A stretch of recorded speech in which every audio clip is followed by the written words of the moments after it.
This is not a traditional time management book. This is one, of course, that has a lot of tips and skills and advice and so forth in it. But what's interesting about it is it was actually deduced from looking at how successful women use their time. So this is actually a very empirical and exploratory type of work that is really different from anything that I've ever seen. On the top of page 3, you see the organization of the book, and she has 3 major sections. One is work, one is home, and one is self. And so I pulled out, in my view, what some of the key things here are under the header of summary on page 3 of your outline. This did come from 150 women. They make over $100,000 a year, and they had to have at least one child living at home who was under 18.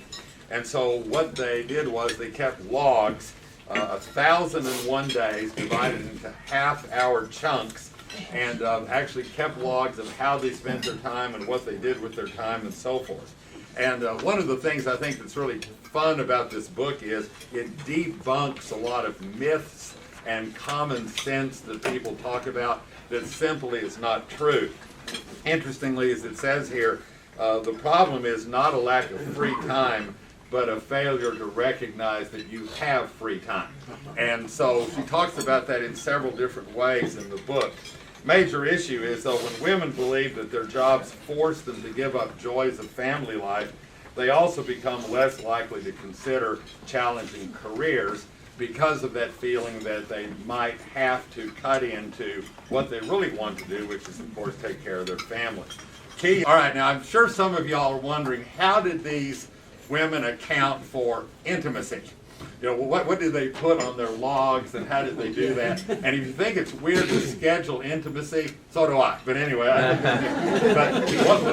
just telling you all this. I don't mean to offend anybody here, but the labels were private time, relations, husband time, with husband, then shower, went to bed with husband, and then went to bed. Okay, so I mean, that's how that, just in case y'all were wondering that, I wanted y'all to sleep tonight so you're able to sleep. Amazing how many of the women did not use all of their vacation time for the year.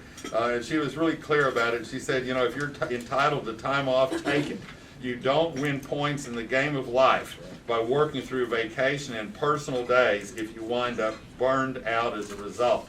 And she says, you know, if you have child care and they'll stay till 6:30 and you get off at 4:30, it's okay every once in a while to leave your child there for 2 more hours and go have a drink. That's what she said. You know, so if you've got child care, you can take advantage of it sometime.